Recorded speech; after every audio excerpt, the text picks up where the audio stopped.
Crafters, it's Louise with you today, and I'm sharing a scrapbook layout process video on behalf of Kitaholic Kits.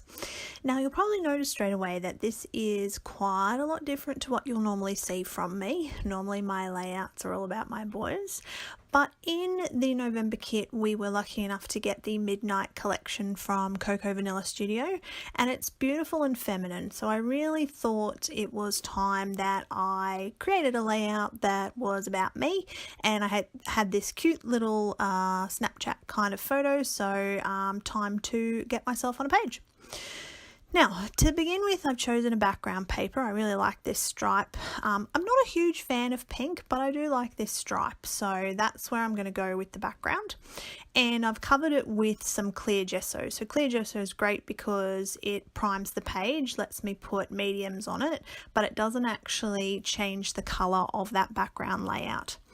Now what I've then done is cut some random size pieces of paper, and I'm going to use those to actually create a little cluster in the background. So for me this is just about adding elements until I'm satisfied with the page, with the cluster.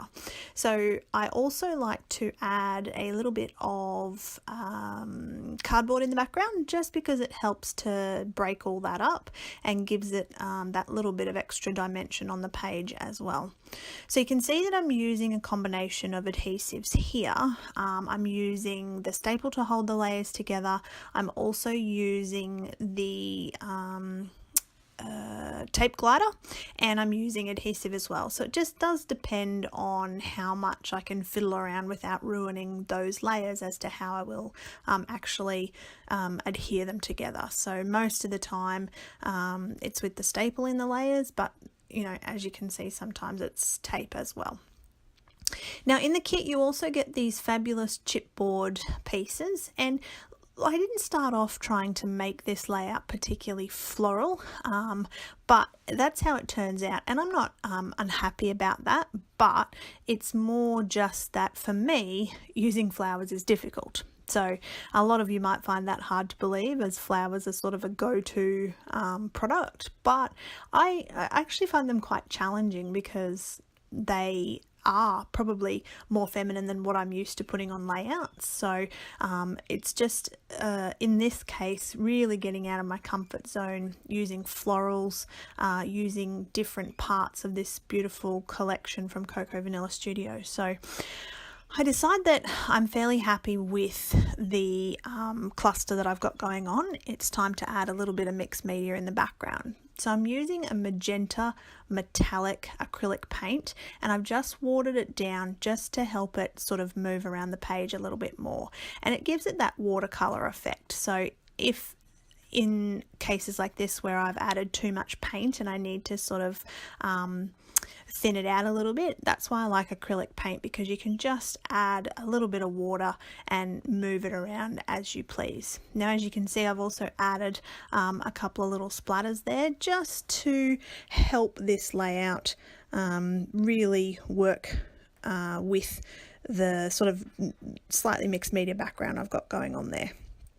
Now I've added too much paint to my palette, so you can see that I've got quite a bit left over there, and at this stage I'm just leaving it because I may want to add a little bit more paint, but I'm just working through until I decide what I want to do. So with the cluster of flowers, I have actually got some leaves that I cut out with the Silhouette Cameo, and I've created a little area of interest, so I'm going to add a little bit more of that acrylic paint and some splatters.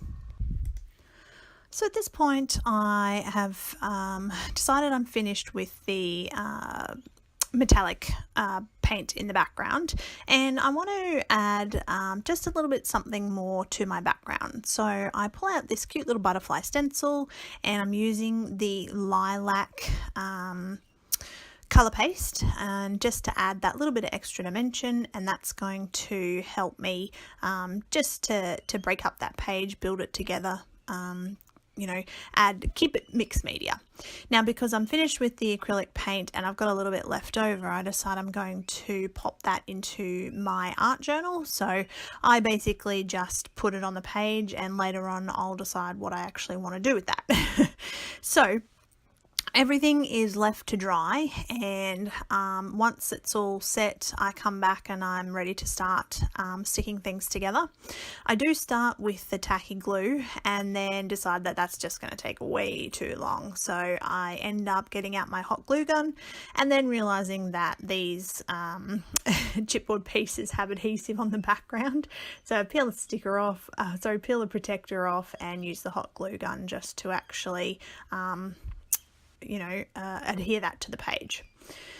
Now, I decide that I want just a little bit of something extra in the background, and I do that in the form of some black cotton, just a little bit, not a lot. As you can see, most of it goes under the photo cluster. That's just how I like to create and start to stick all of these elements together. Now, because I've already got my hot glue gun out and turned on, I'm going to adhere them with the hot glue gun, but it's not necessary. You could use tacky glue for this if you wanted to. It just takes that little bit longer to dry. But not only that, it also gives you that bit of extra time that you can actually move things around if you don't like where they're positioned. So at this stage, most everything is stuck down. I'm going to use the clear sticker sheet just to add that little bit extra. And I love how the flowers and the titles look off of that clear sticker sheet, because you really get the benefit of the background that you've created shining through. So a couple of little stickers and bits and pieces to go on this page, mostly just picking through all of the gorgeous elements. Deciding what I want to use on the layout is probably the hardest part of creating.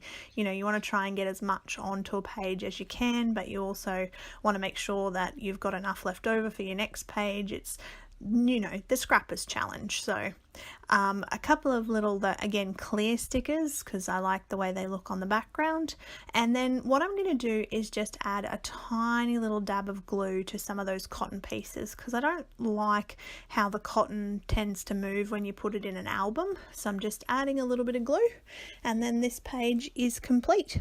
So I really hope you enjoyed that from me. Definitely something different. I can't say that I'll do a lot more of this type of layout. I'm probably going to stick to what I know, and that is, of course, doing boys' pages. But all the same, this was fun and I love how it looks. So thanks for watching. Don't forget to subscribe, and of course check out Kitaholic Kits.